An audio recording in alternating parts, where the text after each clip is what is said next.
Ken beside us is Legarto. Boy, yeah, what a 3-year-old season in reflection from last year. How do you look back on what she did? Oh, very proud of her. She was a fantastic effort. I mean, in the Australian Guineas, and you look at the horses that have won that race in the past. Zabeel, Pins, I think Rodley run second. There's about 15, 20 stallions. So it's a huge race to win, and it was a big thrill. And just the manner of some of her New Zealand wins, just going through them during the week, and boy, she was a star through our season. How's she come back as a rising 4-year-old? Oh, incredible! She spelled really well. I mean, Philip does an amazing job spelling her, and came back in fantastic order. Put on a lot of weight. Not overly fat, but just really, really developed and just real strong and just looks like a mountain. Yeah, we can see that strength about her. Has she grown a bit as well? Yeah, I think she's grown a little bit, but she's certainly thickened up, and no, she's really done well. Okay, she's been back in work. What have you done with her in the last few weeks? She's back in work about 6 weeks. Took advantage of the nice track we had last week, and did a bit of 3/4 pace. So she's had a couple of 3/4 paces coming up really well.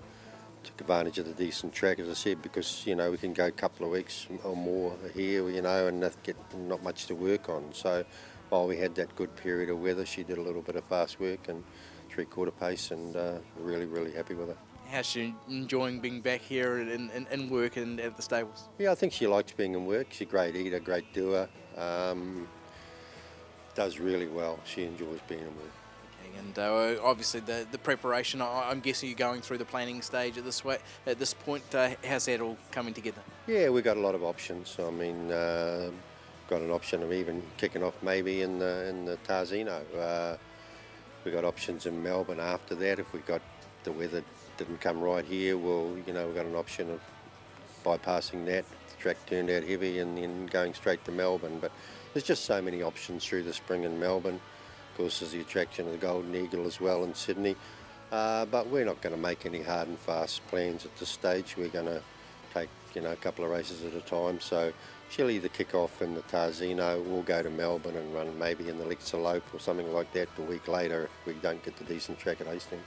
I know as a racing fan, this is what we get excited about. What about for you and Bev and for Megan? How exciting is it having her back in? Oh, really exciting. It makes, you need something like her to get out of bed in the mornings. I mean, this time of the year, you know how terrible it is. So you need a good horse in the stable to sort of make it worthwhile getting out of bed and putting up with this weather we're getting. Exactly. Yeah. What's the latest on Levante? What's the update there? She's gone up to Arrowfield to be served by Snitzel. I believe Phil Brown's done a Volsh year with John Massara, so she's going to Snitzel this year. And I think he's excited that he's able to sort of keep her and look after her, and hopefully I read that he's hopefully one day get her back in her front paddock, which he'd really love because, she was such a great mare to him with all the little issues she had, and so I think he'd be delighted if he had her in the front paddock with a folded foot at some stage. Absolutely, yeah. Ken, someone's calling you, better let you get back to her. Gee, she's demanding, is she? Yeah, she likes food, but like the trainer.